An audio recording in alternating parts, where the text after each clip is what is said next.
Olá, Piscis! Tudo bem? Eu sou a Laine Queiroz, psicopedagoga, neuropsicopedagoga, e hoje eu vim aqui falar um pouquinho para vocês sobre o relatório psicopedagógico.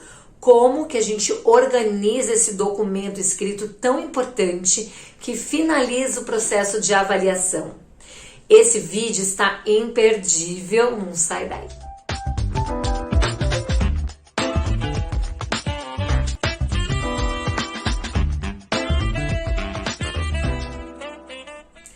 Bom, pessoal, no nosso último encontro, nosso último vídeo, eu comentei com vocês sobre a sessão de devolutiva psicopedagógica.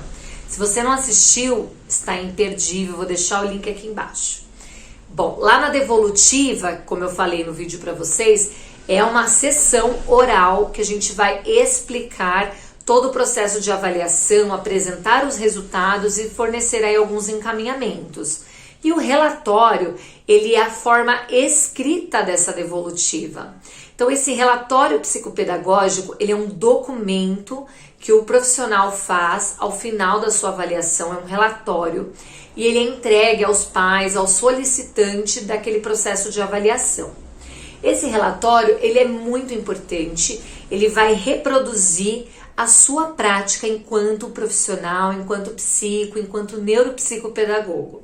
Por este motivo, é importante que você tenha muito cuidado na escrita, tenha muito cuidado na forma como que você organiza as ideias, o que você transmite, qual é a comunicação, né? O que você está dizendo neste relatório.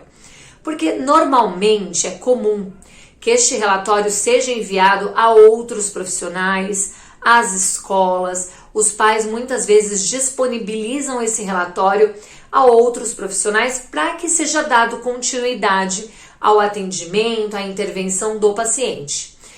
Por esse motivo, esse relatório vai revelar muito da sua prática e é importante que você tenha muita segurança ao escrever. Bom, o primeiro passo que eu acho super importante é que a gente precisa ter em mente que o nosso relatório, ele precisa trazer quais foram os resultados da nossa avaliação psicopedagógica e a análise desses resultados. Então, eu vou aplicar alguns testes, vou fazer as sessões.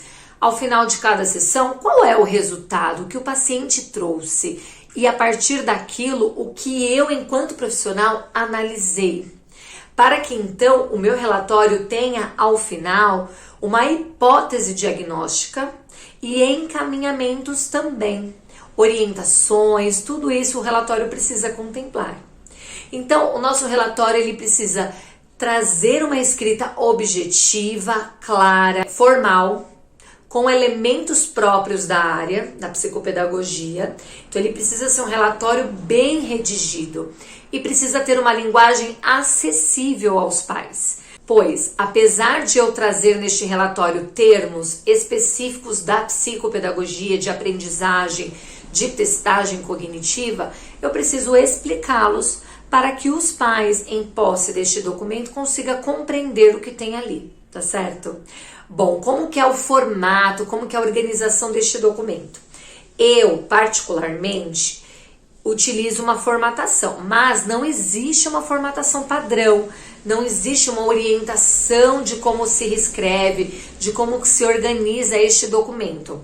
Cada profissional vai fazendo de acordo com aquilo que acredita, de acordo com a linha teórica que segue e de acordo com o que acha realmente conveniente. Tem profissionais que não fazem esse relatório tão completo, entregam apenas um informe psicopedagógico, mas é direito do contratante, dos pais, terem acesso ao relatório completo, né? Então a avaliação ela precisa ter um retorno físico para que os pais realmente tenham aquilo, porque eles vão arcar com um valor que não é barato de uma sessão, de uma avaliação, e ao final eles precisam ter um documento que embase tudo aquilo, que traga aquela resposta. O nosso relatório ele vai responder à queixa inicial, ele vai trazer uma hipótese, o que está acontecendo com este indivíduo porque ele não aprende, e vai trazer qual é a alternativa. Então, apesar de eu vou ter uma hipótese diagnóstica, eu não posso ficar só na hipótese. Eu preciso ter caminhos, ter meios. E o psicopedagogo precisa escrever tudo isso. Bom, eu inicio, né, a minha organização, eu sempre faço um início. No início eu coloco a identificação do paciente, a data de nascimento, o nome completo, a idade, em que ano escolar ele se encontra, a escola que ele estuda, se é privada, se é pública. Coloco essa identificação inicial. Quem é o solicitante deste relatório? É a mãe, é o pai, é o próprio paciente, se ele for maior de idade. E qual é o motivo, qual é a queixa inicial? O que esse paciente, por que ele procurou esse serviço, esse trabalho, essa avaliação? Na sequência, eu vou descrever quais foram os instrumentos que eu selecionei para fazer parte desse processo de avaliação. Então, eu descrevo neste relatório, nesta avaliação psicopedagógica, eu utilizarei os instrumentos X, Y, Z. E faço uma breve descrição desses instrumentos e justifico o porquê que eu os escolhi. Na sequência, o próximo item eu coloco como uma análise dos instrumentos, uma análise da aplicação. E aí eu coloco a anamnese, por exemplo, coloco um pouquinho da fundamentação ali teórica da anamnese e o que o meu paciente me trouxe, quais foram os resultados. E depois do que ele me trouxe, qual é a minha análise a partir daquilo que ele trouxe. Isso eu vou fazendo item por item em todos os instrumentos que foram utilizados. E assim eu vou construindo essa narrativa, vou construindo esta ideia. Ao final, depois de descrever todos os instrumentos, de proceder com a informação dos resultados e a análise destes resultados, eu faço análise geral de resultados. Então, a partir dos instrumentos aplicados, a partir de tudo aquilo que foi colocado ali naquela sessão, durante aquelas sessões, qual é a minha hipótese diagnóstica, o que eu sugiro. Neste momento, neste item do relatório, eu começo a responder aquela queixa inicial. Então, eu posso confirmar uma hipótese que já veio lá de início, eu posso negar aquela hipótese com argumentos teóricos, com argumentos quantitativos, qualitativos, que estão dentro do meu relatório. Ou eu posso complementar aquela queixa inicial. Então, no momento da análise dos resultados, que é uma análise que eu coloco após a descrição de cada instrumento, de cada aplicação, eu coloco qual é a hipótese diagnóstica, o que eu enxerguei e eu embaso. Então, se a criança eu identifico um risco para um TDAH, a partir da aplicação do teste trilhas, do TAC, a partir da aplicação, a partir da observação, da sessão lúdica, eu sempre vou justificar aquele meu olhar, aquela minha análise com base em dados, tá certo? Finalizei esse tópico, que é um dos mais importantes, né? Tudo é muito importante, tudo vai se complementando, mas finalizei essa análise aí dos resultados, eu procedo para o item que é de recomendações, ou orientações, ou encaminhamentos. Então, eu levantei um problema, identifiquei uma situação, seja um transtorno, seja uma defasagem cognitiva, sejam problemas com a metodologia escolar, seja lá o que for. Eu identifiquei. Agora eu preciso encaminhar, não é? Qual que é a solução para isso? O paciente ele continua com o problema durante o processo de avaliação. Eu identifiquei de onde veio, o que está acontecendo. Então ali eu coloco as recomendações aos pais em relação ao tratamento dessa criança, ao relacionamento parental que está ali acontecendo, se eu tenho algo para comentar ou não. Coloco as orientações em relação à escola, tudo ali. Coloco todas as orientações e o que eu sugiro de encaminhamento, se a criança precisa estar na fono, se essa criança precisa do apoio do psicólogo, se essa criança precisa de um reforço escolar, se ela necessita de uma intervenção psicopedagógica. Então ali neste tópico é onde eu faço esse acolhimento, onde eu dou um direcionamento para que esses pais possam continuar seguindo com a situação ali do aprendente, tá certo? Por fim, eu assino, eu coloco os meus dados, o CBO, porque para nós psicopedagogos nós utilizamos ali o Código Brasileiro de Ocupações, meu nome, meu contato, meu WhatsApp, meu e-mail, porque outros profissionais terão acesso.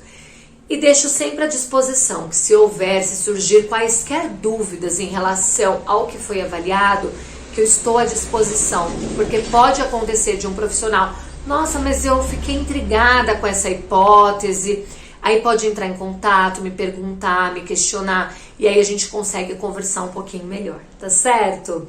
O relatório, ele é um conjunto de ideias que você vai, a partir da avaliação, você vai registrando tudo o que vai acontecendo em cada sessão. Nesse momento que você senta para fechar esse relatório, é o momento que vai costurando, tudo vai fazendo sentido.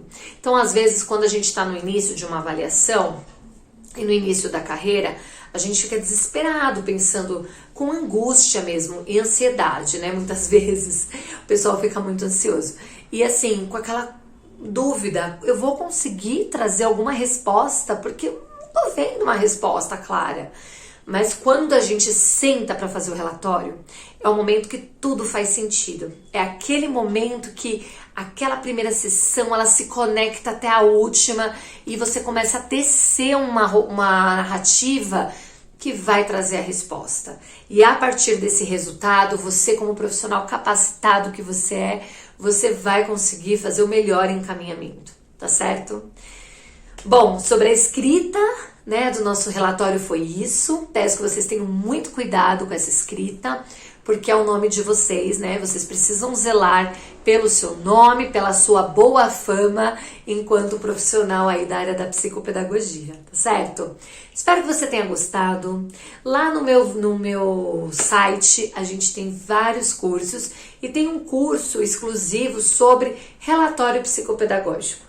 E aí lá eu explico um pouquinho melhor sobre o relatório e deixo alguns modelos de alguns relatórios que eu mesma construí para que você possa utilizar como uma base. Lembrando que não existe um padrão, existe o jeito de cada um e aí a gente vai adaptando, tá certo? Então, se você se interessou, tiver interesse em realizar o curso, temos o curso completo, que são os 10 passos da avaliação psicopedagógica. Nesse curso inclui a elaboração desse relatório também. Acessa que nós estamos com muitas promoções no site. Vou deixar aqui embaixo também o link www.institutolainequeiroz.com.br. Se não me segue ainda, vem no Instagram que eu posto bastante coisa interessante lá para vocês também. @Laine_Queiroz_neuropsicoped, tá certo? Bom, se você gostou do vídeo, deixa aquele like, curte, comenta, compartilha. Estamos aqui para fazer o melhor aí para vocês, tá bom? Espero ter ajudado. Um beijo grande e até a próxima.